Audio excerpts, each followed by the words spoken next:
Now you're watching New Eden TV.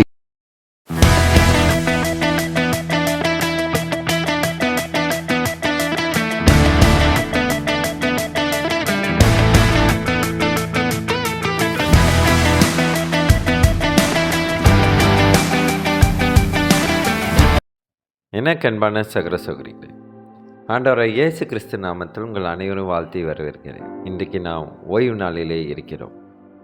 இந்த ஓய்வு நாளிலே அவரை பற்றி நாம் ஆழமாக சிந்திப்பதற்கு ஆண்டவர் அருமையாக ஒரு நாளை வைத்திருக்கிறார். அதுதான் இந்த ஞாயிற்றுக்கிழமை. அநேகமாக ஞாயிற்றுக்கிழமை என்றால் அனைவரும் ஓய்வெடுப்போம்.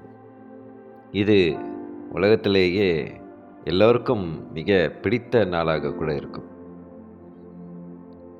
சில பேரிடத்தில் நாம் கேட்பது உண்டு, உங்களுக்கு இந்த வார நாட்கள்லேயே எந்த நாள் உங்களுக்கு ரொம்ப பிடிக்கும் அப்படின்னு. அனைவரும் கூறும் பதில், எனக்கு ஞாயிற்றுக்கிழமை என்றால் ரொம்ப பிடிக்கும், ஏன்னா அந்த நேரம் தான் ரெஸ்ட்டாக ரிலாக்ஸாக இருக்க முடியும் அப்படின்னு. அப்படிதான் இந்த ஓய்வு நாளிலே நாம் இந்த ரிலாக்ஸாக இருக்கும்போது ஒரு தெளிவான ஒரு சிந்தனைக்குள்ளே வருவோம். ஏனென்றால் வாரம் 6 நாட்களும் நாம் ஒவ்வொரு காரியங்களிலும் ஒவ்வொரு வேலைகளிலும் நாம் பிஸியாக இருப்பதுண்டு. ஆனால் ஆண்டவருக்காக நாம் ஒரு நாளை ஒதுக்குவோமே, ஆனால் இந்த ஞாயிற்றுக்கிழமை உகந்த நாளாக இருக்கிறது. இன்றைக்கு இந்த ஞாயிற்றுக்கிழமையிலே, இந்த ஓய்வு நாளிலே ஆண்டவர் சொல்லும் செய்தி, பைபிள் எப்படிப்பட்ட புத்தகம், இதை பற்றி தான் இன்றைக்கு நாம் சிந்திக்க இருக்கிறோம். பொதுவாக நீங்கள் என்ன சொல்வீர்கள்? மனிதர்கள் எழுதிய புத்தகமா, கட்டுக்கதைகளும் புராண கதைகளும் நிறைந்த புத்தகமா, அல்லது இது கடவுள் தந்த புத்தகமா என்று நாம் சிந்திக்கலாம். இல்லை என்றால் கடவுளை தெரிந்து கொள்ளாத மக்கள் இது மாதிரியான கேள்விகளை கேட்கலாம். அதற்கு நம்மளுடைய பதில் தான் என்ன? அதை தான் இன்றைய செய்தியிலே நாம் சிந்திக்க இருக்கிறோம். ஆனால் பைபிளை பற்றி கடவுளோட வார்த்தை என்ன சொல்கிறது என்று பார்ப்போம். வேத வசனங்கள் எல்லாம் கடவுளுடைய சக்தியின் தூண்டுதலால் கொடுக்கப்பட்டு இருக்கின்றன என்று நாம் 2 தீமோத்தேயு 3ஆம் அதிகாரம் 16ஆம் வசனம் சொல்கிறது. அதை கூட நாம் வாசிக்கலாம். 2 தீமோத்தேயு 3ஆம் அதிகாரம் 16ஆம் வசனம் இப்படியாக சொல்கிறது, வேத வாக்கியங்கள் எல்லாம் தேவ ஆவியினால் அருளப்பட்டு இருக்கிறது, தேவனுடைய மனுஷன் தெரிந்தவனாகவும் எந்த நற்கிரியையும் செய்ய தகுதி உள்ளவனாகவும் இருக்கும்படியாக. கர்த்தருக்கு மகிமை உண்டாதாக. எல்லா நற்கிரியைகளையும் செய்ய தகுதி உள்ளவனாக இந்த பைபிள் மாற்றுகிறது. கடவுளோட வார்த்தை மாற்றுகிறது.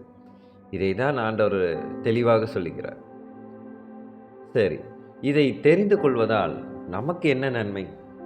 ஏன் அநேக சபைகளுமாக இருந்தாலும் சரி, ஒரு ஊழியராக இருந்தாலும் சரி, ஒரு சகோதர சகோதரிகளாக இருந்தாலும் சரி, பைபிளை படிக்க வேண்டும் என்று சொல்வதை நாம் அறிந்திருக்கிறோம். இதை தெரிந்து கொள்வதால் நமக்கு என்ன நன்மை? ஒருவேளை நீங்கள் யாருக்காவது அதை உற்சாகப்படுத்தும் போது, நீங்கள் பைபிளை படிங்கள் என்று சொல்லும்போது அவர்கள் கேட்கலாம், சரிங்க, இந்த பைபிளை படிக்கிறதுனால எனக்கு என்னங்க நன்மை? அதை தான் இந்த கேள்விக்கான பதிலாக இருக்கும்.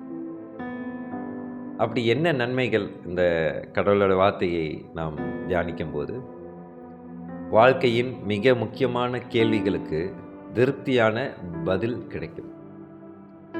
கடவுளோட வார்த்தையிலே ஒரு தெளிவான பதில் கிடைக்கும். நம்ம எந்த கேள்விகளை கேட்போமே ஆனாலும் அதற்கு நம் பரிசுத்த வேதாகமம் பதில் தருகிறது. இதை தான் நாம் நீதிமொழிகள் 2ஆம் அதிகாரம் 1-5 வசனங்களை நாம் வாசிப்போம். நீதிமொழிகள் 2ஆம் அதிகாரம் 1-5 வசனங்கள். என் மகனே, நீ உன் செவியை ஞானத்திற்கு சாய்த்து உன் இருதயத்தை புத்திக்கு அமையும் பண்ணும் பொருட்டு நீ என் வார்த்தைகளை ஏற்றுக்கொண்டு என் கட்டளைகளை உன்னிடத்தில் பத்திரப்படுத்தி ஞானத்தை வா என்று கூப்பிட்டு புத்தியை சத்தமிட்டு அழைத்து அதை வெள்ளியைப் போல் நாடி புதையல்களை தேடுகிறது போல் தேடுவாயாகில் அப்பொழுது கர்த்தருக்கு பயப்படுதல் இன்னதென்று நீ உணர்ந்து தேவனை அறியும் அறிவை கண்டடைவாய். கர்த்தருக்கு மகிமை உண்டாதாக. ஆகவே இந்த நீதிமொழிகள் 2ஆம் அதிகாரம் நமக்கு என்ன பாடத்தை கற்றுத்தருகிறது? ஆண்டவர் சொல்லும் ஆலோசனைகள் நல் ஆலோசனைகள், நம்மளை தவறுகளிலிருந்து திருத்தும் ஒரு ஆலோசனையாக. அதாவது இப்போது நமக்கு ஏதாவது ஒரு வாழ்க்கையில் பிரச்சனை, மன ரீதியான பிரச்சனை என்றால் எங்கே செல்வோம்? ஒரு கவுன்சிலர்கிட்ட போவோம், ஒரு சைக்காலஜிஸ்ட்.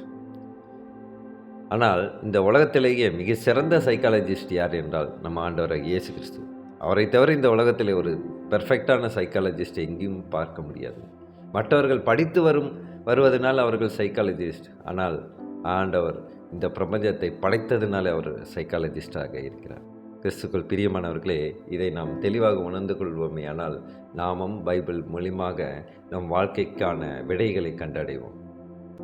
கிறிஸ்துக்குள் பிரியமானவர்களே, நம் தேவ செய்தி பைபிள் எப்படிப்பட்ட புத்தகம் என்ற தலைப்பின் தொடர்ச்சி மீண்டும் அடுத்த காணொளியில் தொடரும். கர்த்தர் உங்களை ஆசீர்வதிப்பாராக. ஆமென்.